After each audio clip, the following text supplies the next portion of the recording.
Hi everyone, it's Kristan Hawkins. Welcome to this new episode of the Explicitly Pro-Life podcast. Today, I'm going to continue my pro-life training under quarantine series that I've been premiering on Facebook, and I have a very special guest that was just on, Liz Wheeler, and I wanted you to hear this conversation that we just had about how to counter the pro-abortion culture in media. Liz Wheeler is the host of The Tipping Point on One America News Network, so we talk a little bit about her career in the media, what it's like to be staunchly pro-life and work in the mainstream media. And we also talk about how Hollywood shapes the narrative, and we get kind of Liz's kind of talking points on how she responds to some of the toughest questions there are about abortion. I really think you're going to enjoy this episode and this conversation. Make sure you spread the word about the Explicitly Pro-Life podcast and refer your friends. We've got a lot of exciting updates coming in the next few weeks. So I hope you'll continue to tune in every week. Thanks, guys. Enjoy. Hi, everyone. It's Kristan Hawkins, and welcome to another edition of Pro-Life Training Under Quarantine. I'm so excited you're joining me live tonight. We have a very special guest, Liz Wheeler, host of One America News Network and The Tipping Point. But before we get to Liz and we start hearing from her and hopefully asking her some of your questions, which, by the way, if you have questions tonight when Liz is presenting and talking about how we can counter the abortion culture, make sure you put your questions in the comments below, and hopefully I'll see them and I'll be able to ask your questions to Liz and we can get you some replies. As you all know right now, our in-person pro-life activism is taking a hit as we're discouraged from gathering in groups, large groups. Sidewalk advocates, thankfully, are still bravely going out to minister and speak truth in front of abortion facilities, but doing so using social distance practices. But a lot is going on right now in the pro-life movement. We have 13 states that have essentially blocked abortions. I've told abortion facilities that they must cease operations because, not shocking to us, abortions are non-essential. So that includes states like Alaska, Ohio, Texas, Alabama, Mississippi, Kentucky, Iowa, Indiana, Arkansas, Louisiana, Oklahoma, Tennessee. Hopefully I didn't miss any.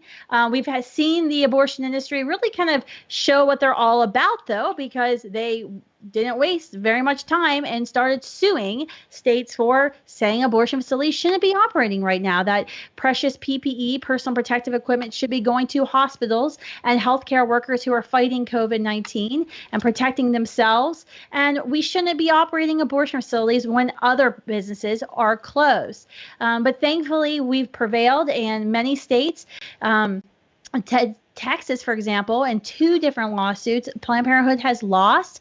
But in some states, Planned Parenthood is still openly defying state orders. In Ohio, they're even bragging about the fact that they're openly defying state orders and continuing to commit abortions. So our work in the pro-life movement doesn't stop just because we're at home, just because we're quarantined and practicing social distancing to protect the most vulnerable amongst us.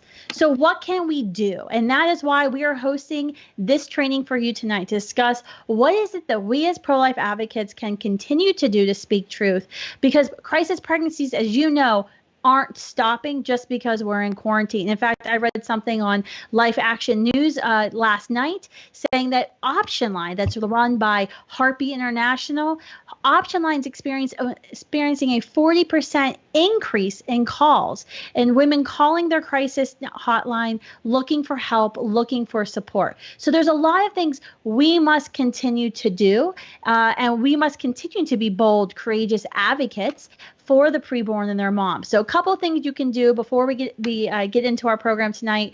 Remember to register for our free 5-week virtual course at studentsforlife.org/virtual. If you're a student this week, there's courses in every region across the country on countering the abortion culture. Next week, we're going to be talking about pro-life healthcare and supportive services.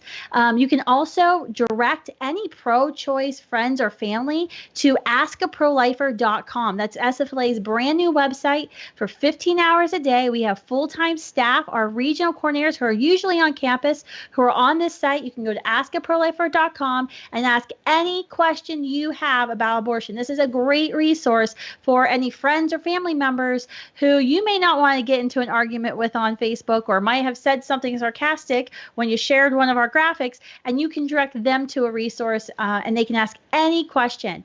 Also, make sure you're signing up for all the free pro-life trainings that are available at studentsforlifehq.com. Those are all video trainings. That's all free, no matter your age. And also make sure you're signing up for talk.studentsforlifehq. That's where we're actually sending you Amazon gift cards for every 50 conversations you're having about abortion, and online conversations count. And we have a video that teaches you how to do that. So many students and young people are taking advantage already. We trained 750 students just last week through our virtual courses. There's going to be over 200 personal consultations that have happened just this week before Easter that have taken place with Students for Life groups across the country. So as we're kind of preparing and dealing with this new landscape, we thought it'd be a good idea to go live every Thursday with a different leader in the pro-life movement to talk about how we can take our mission and our calling really to serve in the pro-life movement, and how we can apply those right now and all right online. So tonight we're going to kind of take a deep dive into how to push back against the pro-abortion narratives that are very rampant in our culture. This is something that if you're on campuses, you certainly face it. If you watch the media, if you watch popular movies or TV, you're definitely going to face the abortion culture. You often are going to hear, those sad talking points that are repeated over and over again. Right now, the one du jour is abortion is an essential medically necessary procedure. You hear other things saying, life doesn't begin at conception. It only begins at birth, or when a child can have life experiences, or late-term abortions are fake. Those don't actually happen. That's just the, anti-choice movement trying to drum up political support. So tonight I've asked Liz Wheeler to come on. Liz is the host of The Tipping Point at One America News Network. Many of you have seen Liz in person if you were at the National Pro-Life Summit this year, or if you've watched her videos. She is a fearless defender of the preborn and mothers. And I thought Liz would be a great person to kind of share with you all her wisdom about how she counters the abortion culture, and how she's using her platform and her mission to counter the abortion culture every single day. So tonight, Liz is going to be talking about how you can counter the abortion industry's influence in popular media and pop culture, how to establish your voice, a pro-life voice in the media, and how we can be better about standing up to Planned Parenthood's rampant influence in mainstream news and government. So Liz, thank you for joining me tonight. Kristan, thanks so much for having me. I appreciate it. Yeah, so I want you to come on and kind of share some of your wisdom with everyone about how best to, defend against the pro-abortion culture and media. And I couldn't think of anyone better than you. So, well, thank you. I'm flattered, and I'm really excited to be here. You guys do fabulous work. I'm honored every time we partner in one of these efforts. And let me tell you a little bit about myself and what I do with my platform. And anybody listening can take anything helpful that they feel like applies to their situation, or, not, if that's not their personality or their platform. As you said, my name is Liz Wheeler. I host a nationally broadcast cable news talk show Monday through Friday every night on One America News Network called Tipping Point. And one of my favorite topics, or perhaps favorite is not the best word here, but one of the topics I'm most passionate about is the pro-life movement, because, for scientific reasons, for ethical reasons, for moral reasons, for religious reasons, we know at this point in history, we know that life begins at conception. We know that's a unique person, preborn baby inside that mother. And if we can't protect the most vulnerable among us, then really what are we doing? What's our purpose here? And so I'm really grateful to have the platform that I have to be able to talk about any issue I want on my show every night, to be able to expose stories that you might not hear about abortion and about how women are hurt by abortion, about the latest scientific discoveries about abortion, and to call out the left for their talking points that they use to try to manipulate women. That would be the thesis of what I want to say tonight. So the talking points that you mentioned that are used so often by the pro-abortion movement, that abortion's medically necessary, it's women's health care, that late-term abortions don't happen, that, we have to have abortion because of rape and incest. This is what I would say, and it might surprise somebody to hear this. I don't think that we should dismiss those talking points. I don't think we should dismiss them. I think they are very disingenuously deployed by the abortion lobby. But I think a lot of people who are not entangled by the abortion lobby but are victimized by it don't know the truth about those talking points. And so one of my favorite books about negotiation that I use for debate on my show, it's written by Chris Voss for anybody interested in it. He talks about in a negotiation how sometimes you have to meet your adversary on their terms, not just call out how unfair their terms are and try to renegotiate the terms, but meet them on their own terms. And so that's one of the things that I try to do against abortion advocates is I try to say, okay, what are the terms under which you're playing here? What is your talking point? How are you operating? And how can I still debunk that and prove that to be wrong? And the thing is, and this is one of the reasons that anybody on the fence about abortion or not can tell that abortion isn't what it's portrayed to be by the abortion lobby, is because their talking points can be defeated by their own terms. Now, I can go over a couple of examples here if you want to hear some of these, but we can start with the late-term abortion, for example. We can talk about how, we probably all heard Pete Buttigieg, before he dropped out of the Democratic presidential primary, say, nobody really goes to get late-term abortions because they want to or from convenience. They just do it because it's a heart-rending decision, from fetal abnormalities or the threat to the life of the mother, and it's necessary. And who are we to get in between that woman and her doctor? That's the talking point that's used. It's very easy for me to sit here and be like, come on, Pete, that's ridiculous. But we shouldn't dismiss that, because I don't know whether he's making that argument in good faith. Probably not, because he's a politician. But a lot of people who believe that kind of stuff are making that argument in good faith, and they don't know the difference. Mm-hmm. So during this quarantine, something that I'm doing and something that I encourage other people to do is write a list of all the talking points that you can think of that come from the pro-abortion lobby and systemically study them and write down counterpoints so that you can not just dismiss them and present your own argument, so that you can say, okay, I accept your premise, but even accepting your premise, here's why it's faulty for XYZ reasons. For example, with the late-term abortion, to stay on the same example, there was a study done by an organization, I'm sure I'm botching up their name. They work with the Guttmacher Institute. It's the Perspectives on Sexual and Reproductive Health. Is an institute called something along that line. I'm sure people will correct me in the comments if I didn't get it right. Probably. They did a study asking women for what reason they obtained a late-term abortion, and they found that less than 10% of women got a late-term abortion for fetal abnormalities, which doesn't justify an abortion anyway, or for life of the mother. That the majority of them got it for convenience. It was elective. So the talking point simply isn't correct, coming from an organization that relies on data that's partnered with Planned Parenthood, meaning the Guttmacher Institute is very close to Planned Parenthood. So even on their own terms, the pro-abortion talking points are incorrect. And the number one thing that you can do to counter them is to take a deep breath and say, okay, I'll meet you on your playing field. And even though you're the home team and I'm the away team, I'll still defeat you with facts and figures. So know your stuff is the thesis of what I have to say. Even if that requires study, even if that requires practice, sit down with a friend. One of you play the devil's advocate, quite literally here. Play an advocate for a pro-abortion talking points and practice. Practice how you can accurately articulate the facts and counter that talking point in a loving, generous, gracious, compassionate way that also doesn't leave room for their talking point to be the truth. This is the perfect time for it while we're in quarantine. Everyone has plenty of time. And Kristan, it's a tactic that I've found extremely, extremely effective on my show, in debates against Democrats, and in talking to people who might be abortion minded about their own pregnancies. That's awesome. That's awesome.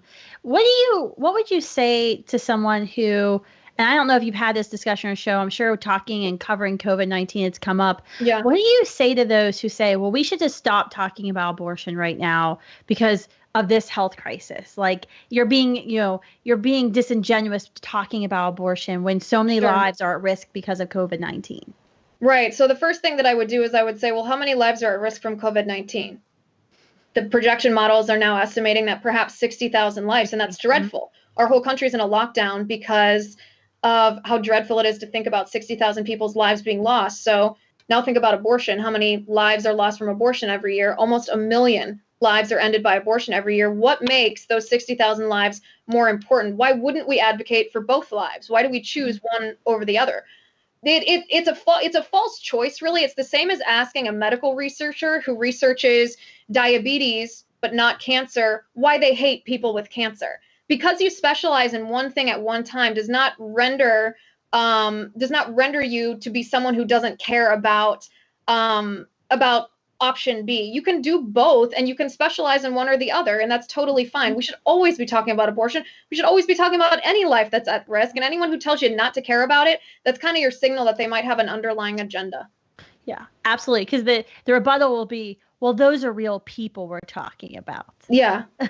And I mean, I usually ask questions. This is my favorite tactic, is to ask a sort of a leading question, if you will, at least, in court, it would be called a leading question, so that they understand the truth of what they're talking about. And I say, okay, well, when does life begin? If that's not a real human being, when do you think life begins?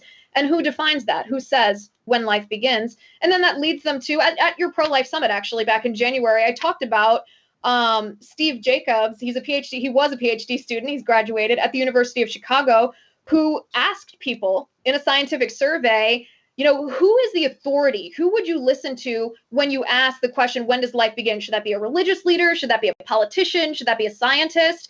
And the vast majority of people said, well, an academic biologist should be the one who answers that question. So he said, okay. And he did a survey of academic biologists, not just in the US, all over the world. 95% of them says, well, a human life begins at conception. Obviously, biologically, that's when it begins. It's hard to argue with that. I kind of want to know those 5% biologists who say it doesn't begin at conception. Well, actually, I'm not sure that you do, because the 5% that answered his response, not answering the question, actually just hurled vitriol at him, accused him of being a horrible, racist, Christian, oppressor, patriarchal, whatever other ism and ia they usually throw at pro-life people. They didn't actually answer the question. Not surprising. Speaking of, hurling insults, I certainly get the nice and kind words of Twitter. Twitter's, the nicest place ever on the internet. And yet I still love it. I'm sure you get those as well. And when you're on campuses speaking with YAF, have you ever seen, because you've been so vocal and speaking out against abortion, have you seen challenges in your career and what you do because you've decided to speak out on this issue? I have been so fortunate, and I'm grateful for this every day. I actually just said to my husband last night, I was just reminiscing about how fortunate I am to be in a job where they appreciate the stance that I'm taking, and they encourage me to be courageous and speak the truth, where being pro-life is not a disqualifier for what I do. There are not very many people in the country who can say that, even in conservative media, even in, Republican circles. Abortion is a touchy topic. People don't want to offend other people. It's a difficult topic to talk about because so many people have been touched by abortion, meaning so many pro-abortion women have experienced abortion. So many pro-abortion men have had partners or sisters or moms who have had abortions. And it's a touchy topic. I'm very, very fortunate to be in a position where I'm free to talk about that. And so I feel it's my responsibility, since I am one of the few fortunate enough to be in a position like that, to make the most of it. That's awesome. What would you say to, especially a young person who's kind of considering a career in journalism, who's pro-life? What would be your advice to them? Because you're what an amazing setup to be able to speak truth and not to feel censored by your bosses. But many people aren't going to be as lucky as you. Right. What would be your advice to someone who's pro-life and also pursuing a career in journalism? Well, first of all, it's really important. This is what I always tell young people that, I mentor or give advice to about wanting to get into a career in media. Make sure you really understand which track you want to take. Do you want to take a journalism straight news track where you cannot insert any of your opinion? You just report the facts and investigate things and report on those facts. Or do you want to do commentary, or do you want to do activism? Activism like you, commentary like me. I'm free in my position to insert my opinion because I am a commentator. And so it's really important for people to make that choice right off the bat, to be honest. Do you want to do commentary, or do you want to be a journalist? Because it's very, very different. There is a growing demand for commentary and opinion and positions that allow you to espouse what you believe. That's not quite the same in journalism. Hence why I'm in commentary. I mean, this is also just what I like to do. Yeah, I think you're exactly where you're supposed to be. Thank you.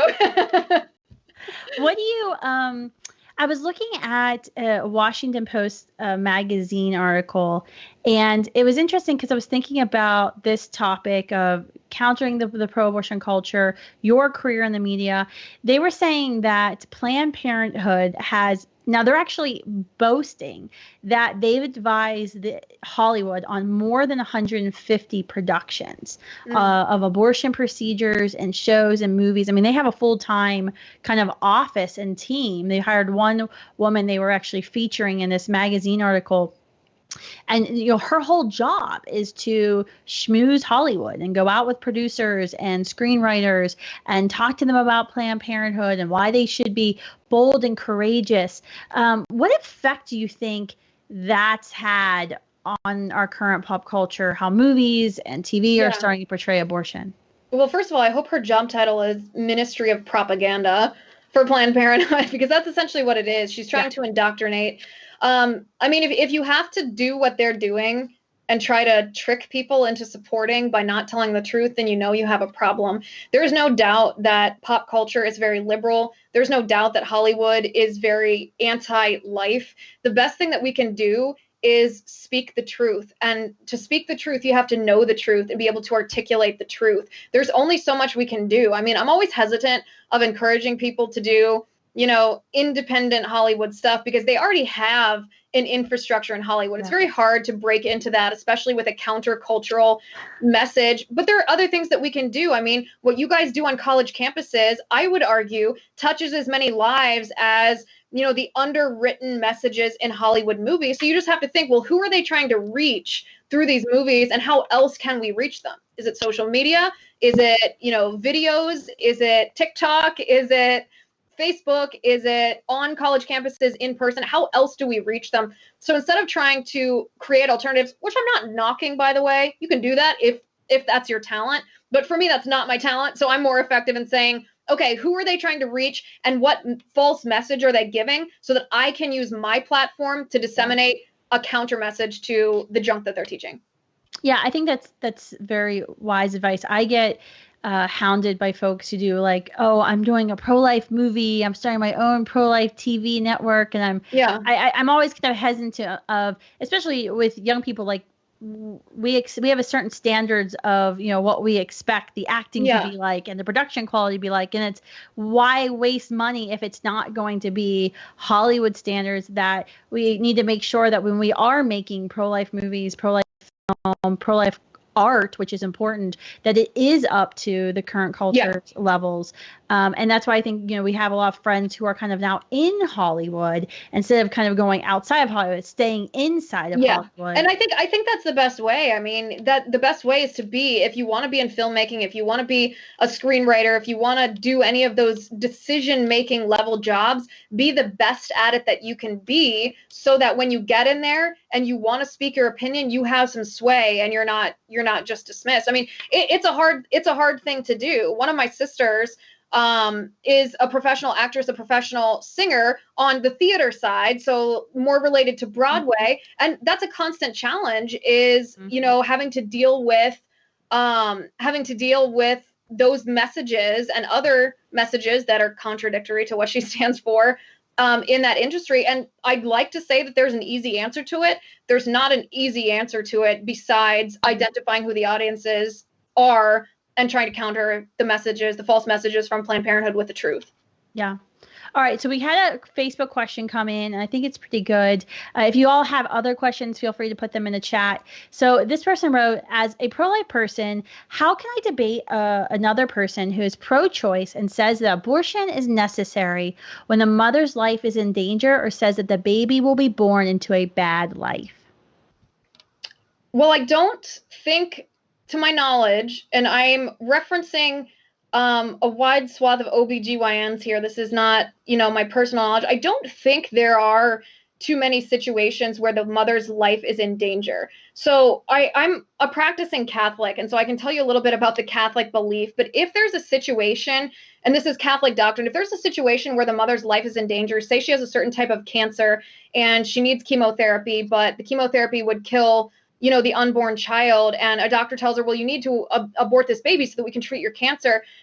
Most Christian teaching, certainly Catholic teaching, permits you to undergo that treatment, even if it results in the tragic death of that child, if the mother's life is in danger. But that's different than specifically going and ending the life of that child. That's the first half of pregnancy. The second half of pregnancy, there's no medical reason why delivering that baby has to be preempted by killing that baby. If you're going to deliver that baby, you might as well deliver that baby alive, right? There's no reason that would medically necessitate ending the life of that child first. So that's the life of the mother. That's the life of the mother argument. It's a little bit disingenuous from the other side, although hopefully, and I'd like to give them the benefit of the doubt here, most people who buy into that, I hope, are doing it in a good faith way with true concerns about the life of the mother, because that is, of course, valid. In regards to people not being born into good circumstances, I mean, you can name off the top of your head a million people who are not born into good circumstances, who went on to live the life that God had for them, to be extremely successful,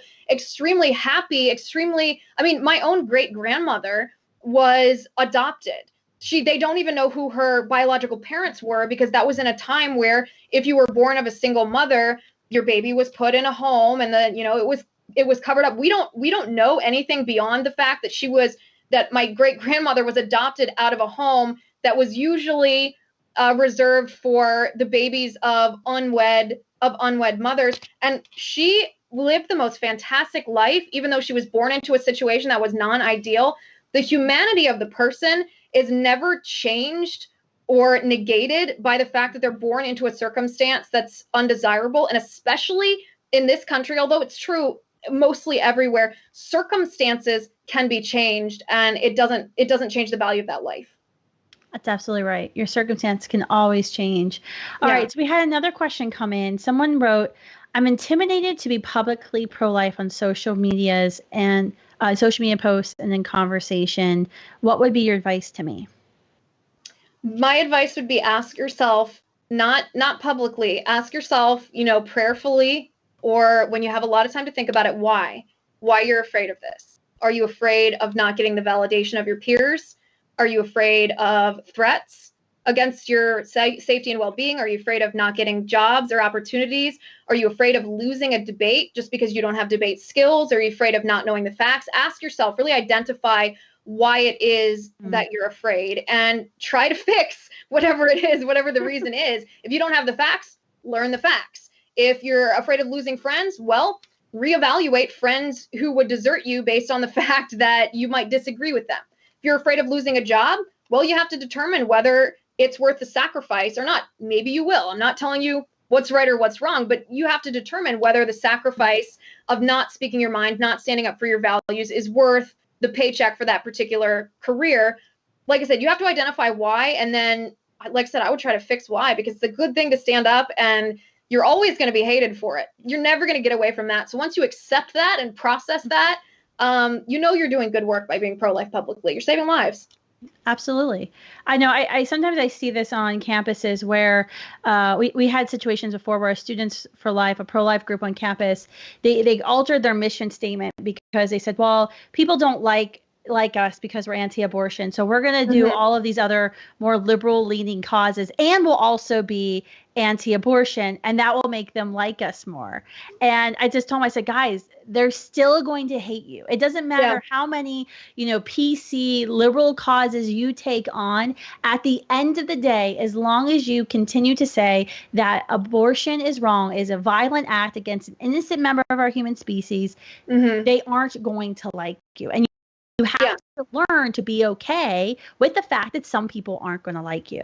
Yeah, and especially if you're a religious person, especially if you're a Christian person. I mean, it says in the gospel that you're going to be hated because of me, meaning because of God. That's what the Bible verse says. Because of Jesus, you're going to be hated because of him. And when you, I mean, you're right. When you accept that, it's fine. Now, I will tell you from personal experience that I have many liberal friends. I have many friends who are pro-abortion. One of my dearest friends in the world, who I've been friends with for more than 10 years, we talk on a daily basis, is, she calls herself pro-choice, but we know that that means pro-abortion, even if it's just within the first trimester. And look at my job, Kristan. I mean, you can't avoid being friends with me without talking about politics. That's not something that comes in the package of a friendship with me. And she doesn't hate me. She doesn't hate me because if you're gracious and you're factual and you're compassionate, and you don't ridicule, you have an opportunity to change a heart and a mind and to love that person and be loved. The hate that I get is from people who don't know me, people who only watch what I say, who dehumanize me in order to hurl that hate. And I mean, that just comes with the territory. There's always going to be someone out there who hates you for something. And honestly, you just have to shrug your shoulders and be like, okay. That's right. Absolutely. Why do you think it's so hard for some people to see the truth in what you're saying and what you speak? Why do you think they refuse it so adamantly? Truthfully, because of pain. I think I have a priest friend who works in bioethics in our country who, gives me wonderful advice on how to be the most compassionate. And he said to me one time, he's like, Liz, when you're having a debate with someone who's pro-choice, especially if they're a woman, he's like, always assume in your mind that they have had an abortion. And he's like, it's not necessarily the case. He's like, a lot of times it'll be the case. He's like, but it'll help you make sure that you're helping gently to open their eyes and not coming at them with a dagger, which will cause them to just close up. It's a really difficult thing to do to change your mind in any circumstance in our country. I mean, that's human nature. Nobody likes to say that they're wrong. Anybody in a relationship knows that. No one likes to say that they're wrong. No one likes to lose face. And especially when the truth that you have to accept is the fact that you ended the life of your child. That's not easy. Some people, it takes time, it takes compassion. And some people, unfortunately, just have closed off that possibility entirely. Absolutely. I think you're absolutely right. We see that all the time on college campuses. We see it definitely on Twitter. Yeah. What do you think is, another really good question came in, what do you think is the most compelling pro-life argument that we have? Well, it depends. You have to tailor the argument to the audience, meaning it depends on the age, it depends on the circumstances, it depends on the background, it depends on the advocacy. But it seems to me that the most compelling argument are the pictures of the babies that we have on, that everyone has on their refrigerator door. The fact that it's not a guess anymore, as it was, when Roe v. Wade first came out. We know that's a human life. And that's the one argument that I have found to confound opponents when I've debated them. That's why no matter what aspect of the abortion debate it is, I always bring it back to what I call the heart of the matter. And sometimes I even cut through an argument and I'll be like, wait a second, let's get back to the heart of the matter. The heart of the matter is, does life begin at conception? And if so, what right do we have to end that person's life? And the answer that you're going to get a lot of times is, well, we don't know that life begins at conception. Well, we do know that. There's a reason why they deny that, because it's the most compelling, because there's no answer for why we would not protect that preborn baby if we know it's a person, and we do. Absolutely. How do you, another quick question came in and said, how do I dispel the argument that an unborn baby is dependent on the woman's body, so therefore it is the woman's choice to continue whether or not she will sustain that baby's life? Well, a 1 week old baby is dependent on a mother's body too. And as a society, we know, except for perhaps Governor Northam in Virginia, that it's wrong to, murder that baby. We're always dependent. We're human beings. We're always dependent on one another. No one's an island. I mean, if you extend that argument, if you extend the argument of, oh, the unborn baby's dependent on that woman's body, you could extend it all the way up to 2 or 3 years old. You could extend it to elderly people who are dependent on others to care for them and feed them and clothe them and bathe them. You could extend it to any person with any kind of disability who needs care. You could extend it so far that unless you are an isolationist as a person, someone else on whom you are dependent has a right to harm you in some way. I don't think that's a valid argument. What do you say when someone acknowledges that life begins at conception, but then they still support abortion? Well, you ask them how you pick and choose which people have value and which people don't. And then you ask them, haven't we been here before in our country alone where we've, had a group of people and we have, because of some immutable characteristic like race, we've decided that they had less value and less humanity? Isn't that what we're doing then with unborn babies? Because of an immutable characteristic, their location, the fact that they are preborn, we're deciding they have less humanity. Do we want to go down that road again? Because where does that end? That's awesome. You answer these just the way I would answer it. So great. It's like good, it's like a little vacation from my job because I just ask you the hard questions. We had a really interesting comment just come in. I want to acknowledge it. A woman wrote in that she said, when I was pregnant with my second child, the doctor told me to terminate because I was on the pill. I'm assuming the birth control pill. Yeah. I went home and cried. Today she's 38 and she gave me the most beautiful gift, a grandson. So thank you for that comment. All right. How wonderful. Doesn't that just warm your heart? I know. And that's what's so cool about the pro-life movement. I'm sure you find this all the time. Anytime you go anywhere to talk about abortion, I hear the most amazing stories from people who everywhere. It's like, oh, my grandmother was told to have an abortion. My mom was told to have an abortion with me. And here I am. And to think of the legacy, just like what you were saying with your great grandmother being adopted and the legacy, this whole family that's come out of that one courageous, would have been your great great grandmother choosing life for her daughter and this whole legacy. That has been created. And I think that's what's so devastating when you think about abortion. Not only is it ending one life and it's altering a woman's life and harming a woman, it's wiped out that entire part of the family tree. The entire legacy. It's like it's an unfathomable. Like, my great grandmother had 4 children of her own. All 4 got married, and I believe 3 out of the 4 have 5 children. The 4th one has 3 children. Almost everyone is married and I can't even count how many, great grandchildren and spouses. It's just, our family parties are chaos. And they came from her. Mm-hmm. That's so awesome.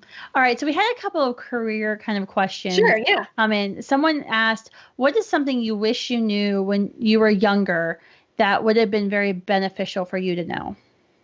Oh, are you talking like pro-life or career-wise? Or both? I think it's probably career-wise. Career-wise, the thing that I wish that I knew, and I guess I happened on this accidentally, so it worked out, but I wish that I knew that you don't have to always take the traditional route to get to where you want to go. Meaning it's very expected, not accepted. It's very expected in media that you go to college for broadcast journalism or political science. While you're in college, do something with the campus media, whether it's a radio show or a TV show or production, then become an intern somewhere, then get the lowest level job, then start working your way up the ladder until maybe you'll get a chance on air, 10, 15 years later. That's not true. You don't have to do that. There's nothing wrong with doing that if that's what you want to do. But in this day and age, when we have new media, like, you guys, when you have up and coming cable news channels like us, when you have podcasts basically that are an accepted form of media now, the same way that blogs were 20 years ago, when they first came into being. You don't have to wait for somebody else to give you a chance. You can create your own chance. If you want to be part of the conversation, be part of the conversation. Get on Twitter, start sharing your ideas, start engaging with thought leaders who you respect and thought leaders who you think need to be challenged. Start writing articles, submitting them to independent places, start making videos if that's what you want to do. Start making a podcast, write a book, publish it yourself. That's what I did. Get on radio shows, go on speaking tours. Like, you can create your own success and your own path that fits you and still ultimately end up where you want to be. You don't have to take the path where and you don't have to take the traditional path where you're waiting for someone to discover you. That's excellent advice. What do you, I don't know how much you did this when you were kind of starting out, but a good question came in and said, what's the best advice for building my platform on social media while being a conservative, while being pro-life? What I did, and now this was, I think I got on Twitter in 2011, maybe. I think it was 2011, around there, regardless. Just start putting out content. I mean, like I said before, this is kind of the same answer that I just gave. If you want to build your platform, do it. Talk if you want to talk. Engage if you want to engage. Make content if you want to make content, whether that's graphics, whether that's videos. Just start building it. A good way to bring people to you is obviously not just to put content out. It's to engage with those who you want to engage with you. So start having those conversations. Start sharing your stuff with people who you want to see it. You got to start somewhere. You're never going to be able to escape sort of the scrappy shoestring stage where you don't see a lot of response for what you're doing. But if you're consistent putting that stuff out there, and if you have smart things to say, that's probably the most important thing, is like, be educated, know what you want to say, then just start building. Start somewhere. Start on Twitter. That's right. That's a great advice. And that's free. You don't need any money to do that. Yeah, exactly. So a couple of questions came in. I might need to help answer these. How do I change my career to the pro-life movement? What jobs are available in the pro-life movement? What advice do you give to someone considering leaving corporate America to work for an organization like either of yours? How do you break into the industry? So do you want to talk from your perspective and I can add something else in? Yeah, definitely. So first of all, we'd love to have you.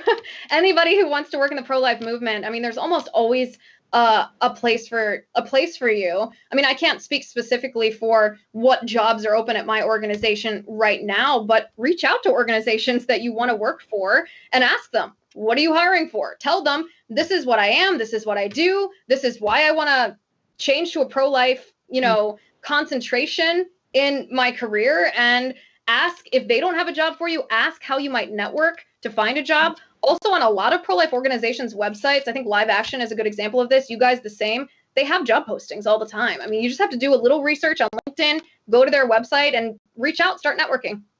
Yeah, and I would add too, if you've got a special skill, use it. So we've had folks who were talented writers who submitted blogs. I wrote this blog. Would you be interested in publishing it? Or I made this graphic, or I made this video. Would you guys like it?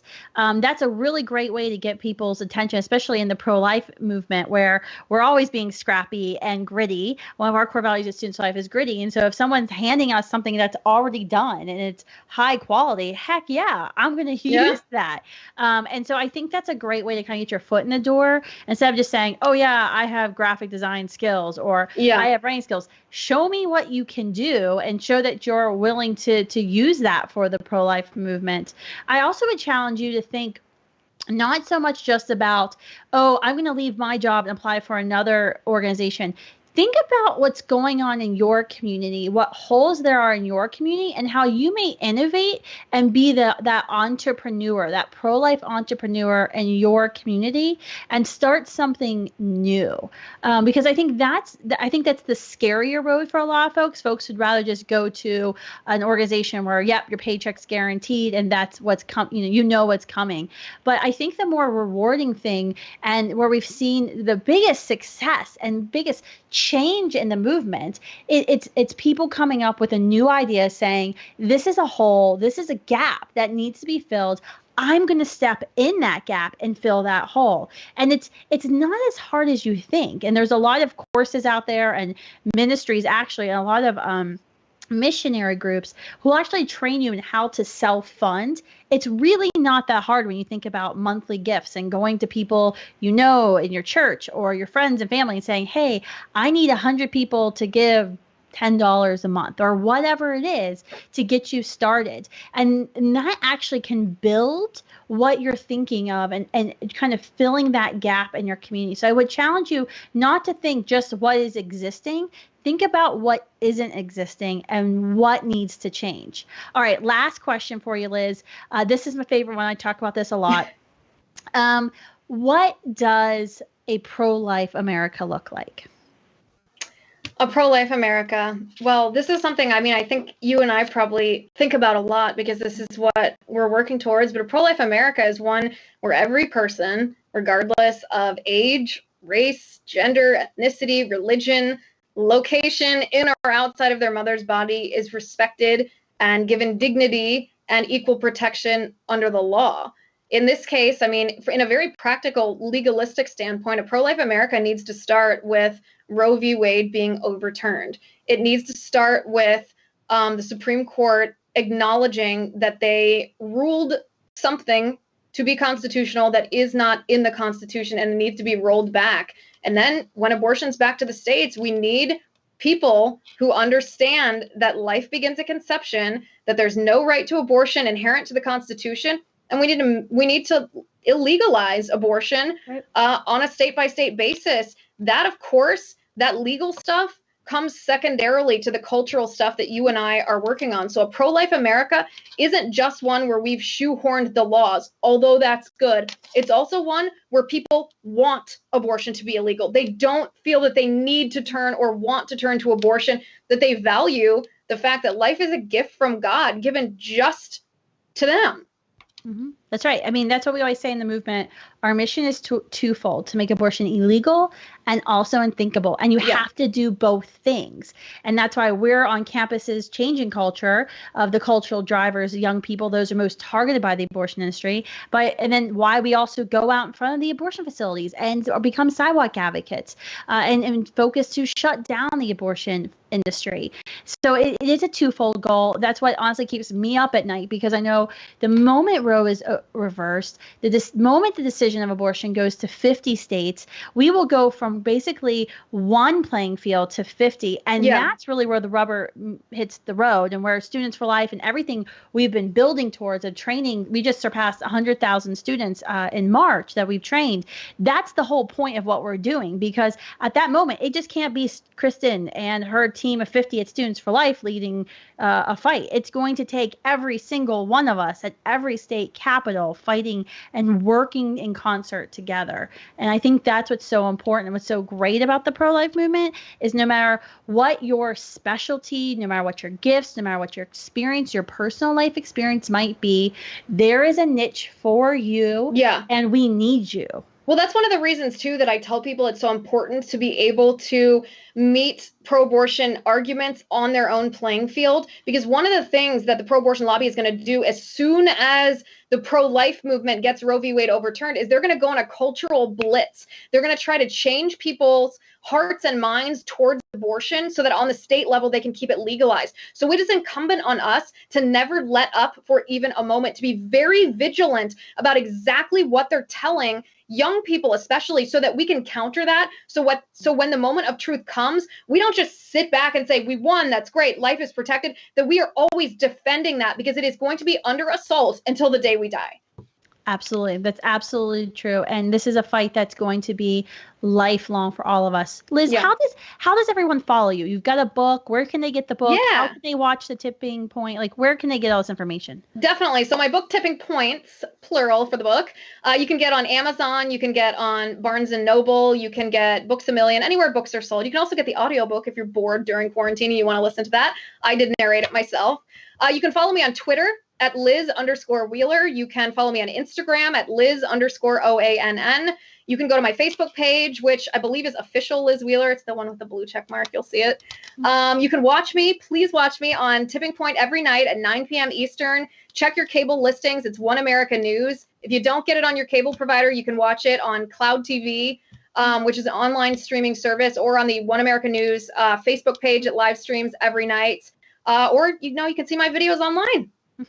Thank you so much, Liz, for your time tonight. It's so fun to talk to you. Like I said, it was kind of like a little vacation because I just asked you all the hard questions.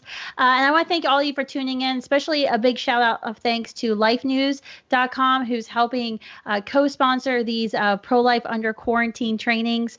Make sure you come back next Thursday at 8 p.m. We're going to be interviewing a good friend of mine, Dr. John Brashowski. He's a former abortionist, and we're going to be talking about pro-life healthcare. And he's got an amazing testimony, but he's also taken his experiences and is now doing something that's incredible, and not a lot of folks are brave enough to do it. So make sure you tune in and stay in touch with Students for Life. We've got some pretty big announcements coming in the near future, but stay safe, be practicing social distancing guidelines, and wash your hands. Bye, guys. Amen to that. Thanks, Kristan.